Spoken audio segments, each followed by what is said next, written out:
Good afternoon. Ian Sauer, Chairman of TasFarmers with your weekly wrap. Well, another week of politics, and this week the main issue, of course, was tariffs. I think that Australia got off quite lightly with a 10% increase in tariffs. There will be repercussions about that. It will be an economic disruptor, and we've seen that with stock markets and commentary already.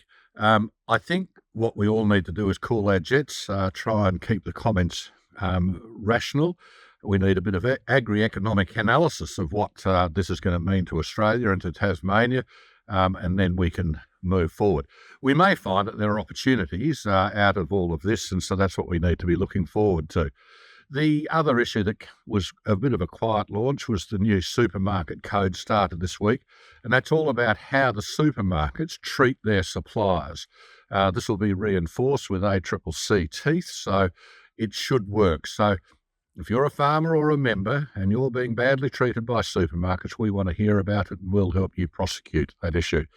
The other issue keeps coming back is King Island and the port on King Island and the exorbitant fees that TasPorts are charging shippers to use that port. Extraordinary when the port's only a daylight port.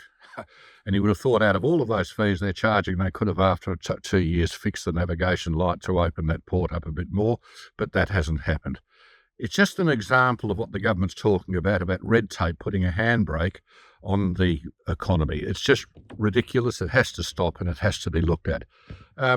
Isn't it amazing, Australia, such a large continent we've got in northwestern Queensland? I've seen photos from my daughter and son-in-law, just floods water as far as you could see. There are going to be enormous ramifications with that, with a huge cost, and that will be a disruptor to the beef industry.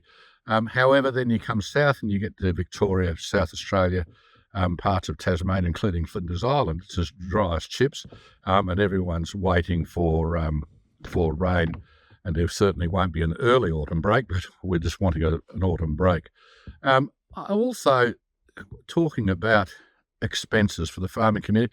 Reading today, Launceston City Council are going to have a rate increase coming up of 6.5%. We've spoken about the exorbitant rates and the impact on the rural community that rates have. I don't understand why councils and councillors think that councils should be immune from the economic pain that's happening out in the general community. They should be tightening their belts as we in the community tighten our belts. And I think government need to look at ridiculous rate increases for councils. Last point I'd like to talk about is that on the 21st of August, put that into your calendars now, TasFarmers will be hosting an agricultural conference called FarmX. Put it in your diaries. It's all going to be about innovation. It's all going to be about looking forward. It's all going to be about the supply chain as well as agriculture, and an opportunity for farmers and members to have their say. So put that in your diaries. We look forward to speaking. Anyway, fingers crossed for rain. Till next week, take care.